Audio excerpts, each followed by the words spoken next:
আসসালামু আলাইকুম। শাইলাস টুকটাক লাইফস্টাইলে আপনাদের সবাইকে স্বাগত।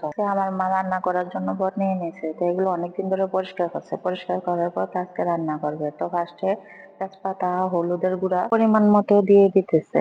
তারপর দিয়ে দিবে হচ্ছে মরিচের গুঁড়া। যারা যেমন ঝাল খেতে পছন্দ করে তারা তেমনই মরিচ দিবেন। কমও দিবেন না, বেশিও দিবেন না। এই বটগুলা আমার মারে দেখছি প্রায় ৬-৭ দিন ধরে অনেক যত্ন করে বাছছে। বাছতে বাছতে আঙ্গুল ক্ষয় করে ফেলছে। তো এখন দিয়ে দিতেছে হচ্ছে ধনিয়া গুঁড়া, তারপরে সব রকমের মশলা। এই মশলাটা যেটা দেখতেছেন এটার ভিতরে সব রকমের মশলা আছে। তো এখন আদা রসুন বাটা পেস্ট গুলা এগুলাও দিয়ে দিতেছে। তো এগুলা হচ্ছে ধৈর্যের ব্যাপার। এই গরুর বট বাছা আমাদের এত ধৈর্য নেই। তো মা যদি দেয় তাহলে আবার খাইতে পারে।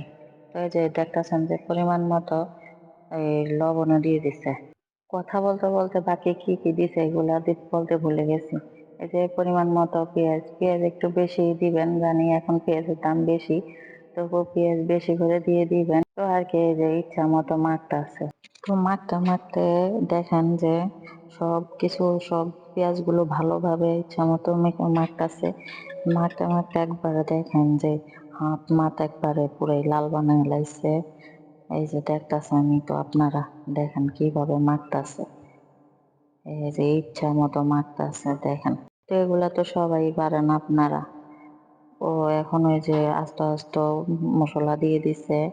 তো এগুলো আর কি বলার আছে, এগুলো আপনারা সবাই পারেন। তো ইউটিউবে গিয়ে হচ্ছে আমি নতুন, আমারও সবাই আমার চ্যানেলটা সবাই সাবস্ক্রাইব করবেন, পেজে লাইক কমেন্ট করবেন, ফলো দিবেন। আমার চ্যানেলটা লাইক কমেন্ট শেয়ার করবেন। এই তো ঢাকনা ঢুকনা দিয়ে চুলাইতে বসাইছে, একটু ভিডিও করছিলাম। তো এই তো ফাইনাল লুক। খাওয়ার সময় গরুর বট ভুনাটা অনেক মজা হয়েছিল। আপনারাও সবাই বানাইয়া ঘরের ভিতরে এমনি খাইবেন, অনেক মজা।